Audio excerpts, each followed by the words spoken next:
Please होता है 2 minute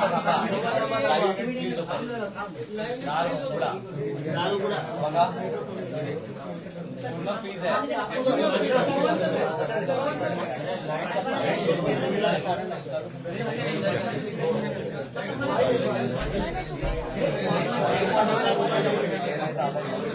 पाणी प्या, पाणी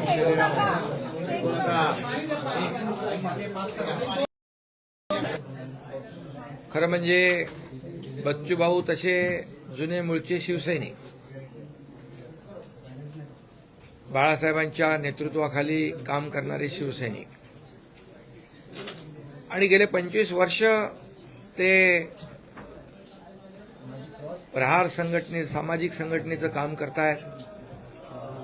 शेतकरी, कष्टकरी, कामगार, शेतमजूर, दिव्यांग, अगदी दलित, शोषित, पीडित, गोर गरीब जनतेसाठी लढणारा नेता. मी नेता नाही, कार्यकर्ताच म्हणेल. कार्यकर्त्यासाठी कार्यकर्त्यांनी लढायचं असतं आणि कार्यकर्त्याच्या भूमिकेतून बच्चूभाऊंनी गेले अनेक वर्ष अगदी अपक्ष म्हणून देखील ते निवडून आले आणि अनेक प्रश्नांना न्याय मिळवून घेतला. कर्जमाफीचा देखील प्रश्न जो होता त्यावेळेस देखील मोठं आंदोलन त्यांनी राज्यात उभं केलं आणि मुख्यमंत्री महोदय, मी, अजितदादा त्यावेळेस होते. कर्जमाफीचा देखील आम्ही निर्णय त्यावेळेस घेतला,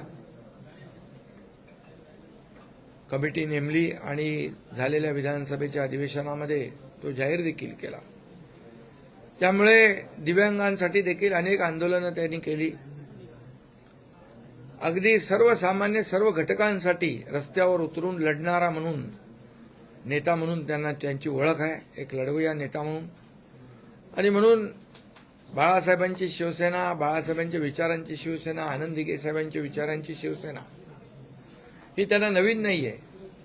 विचार आमचे एकच आहेत, गोरगरिबाला न्याय देणं.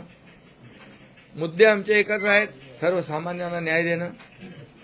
आणि त्यांनी फक्त विधानसभेची उमेदवारी मिळवण्यासाठी शिवसेनेमध्ये प्रवेश केला नाही, तर त्यांनी आमच्याशी चर्चा झाली आणि सर्वसामान्य, दिव्यांग, शेतकरी, शेतमजूर मंत्रालय देखील आम्ही सुरू केलं.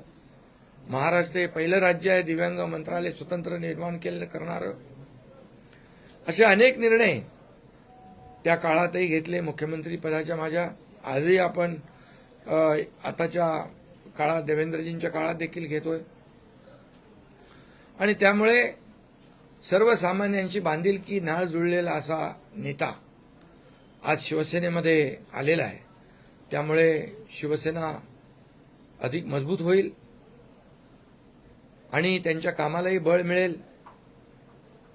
त्यांची जी काही एक प्रहार सामाजिक संघटना आहे ती सामाजिक काम करत राहील आणि शिवसेना वाढवण्याचं काम बच्चूभाऊंनी मगाशी सांगितलं की गोरगरिबांसाठी लढणारी आणि गोरगरिबांना न्याय देणारी शिवसेना याचा धनुष्यबाण आणि भगवा त्यांनी खांद्यावर घेतलाय शिवसेना वाढवण्यासाठी. आणि शिवसेना वाढली की सर्वसामान्य कार्यकर्ता, सर्वसामान्य गोरगरीब याला न्याय मिळतो याचा विश्वास त्यांना आहे. आणि म्हणून या विश्वासाने त्यांनी आज शिवसेनेमध्ये सामील झालेले आहेत.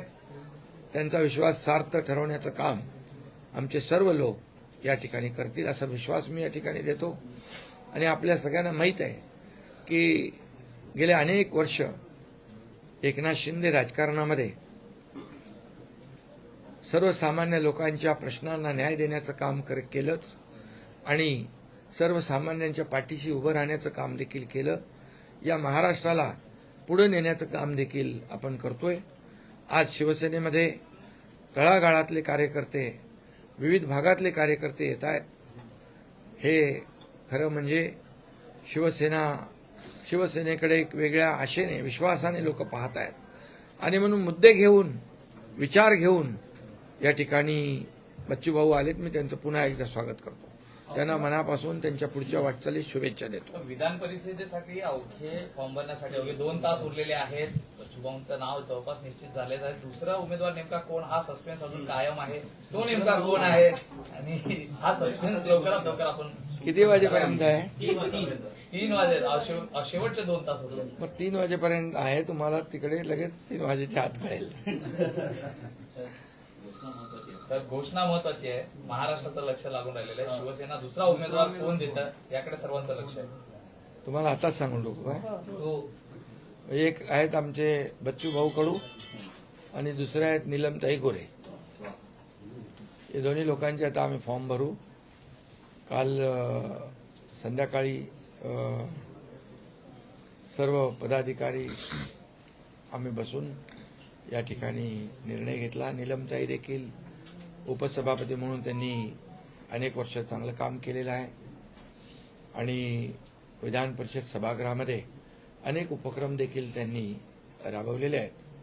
त्याचा देखील संघटनेला फायदा झालेला आहे आणि एक विविध क्षेत्रामध्ये महिलांवर जिथे अन्याय होतो त्या भागामध्ये धावून जाण्याचं काम नीलमताईंनी केलं आहे आणि आज बच्चू भाऊंच्या बद्दल तर मी सगळं सांगितलेलं आहे. खांदा लावून होते. त्यामुळे शेवटी कार्यकर्ता हा काम करत असतो आणि मी पक्षप्रमुख जरी असलो, मुख्य नेता जरी शिवसेनेचा असलो तरी सुद्धा मी एक कार्यकर्ता म्हणून काम करतो. त्यामुळे जे काम करतायत कार्यकर्ते त्या कार्यकर्त्यांकडे माझं लक्ष आहे आणि एका पद कमी असतात. इच्छा अनेक लोक व्यक्त करतात परंतु याचा अर्थ असा होत नाही की जे आता ज्यांना मिळालं नाही ते दुर्लक्षित राहतील. माझं प्रत्येकावर लक्ष असतं. शिवसेनेमध्ये जो काम करेल तो पुढे जाईल हा नेहमी मी सांगतो. त्यामुळे शिवसेना हा कार्यकर्त्यांचा पक्ष आहे. इथं कोणी मालक नोकर नाहीये. त्यामुळे कार्यकर्ता जो काम करेल तो पुढे जाईल. उद्धव ठाकरे जर उमेदवार असते तर ही निवडणूक बिनविरोध झाली असती का? आता जर आणि तर राजकारणामध्ये जर आणि तर आता ते 3 वाजेपर्यंत आपल्याला कळेल. पाडवण्याचं काम गावागावामध्ये महाराष्ट्रभर ते करतील आणि याचा फायदा शिवसेनेला होईल. निवडणुका विधान परिषदेच्या या बिनविरोध होतील की कार्यक्रम ठरलाय. अशी चर्चा आहे की तुम्ही आता चला तिकडे पुढे चला.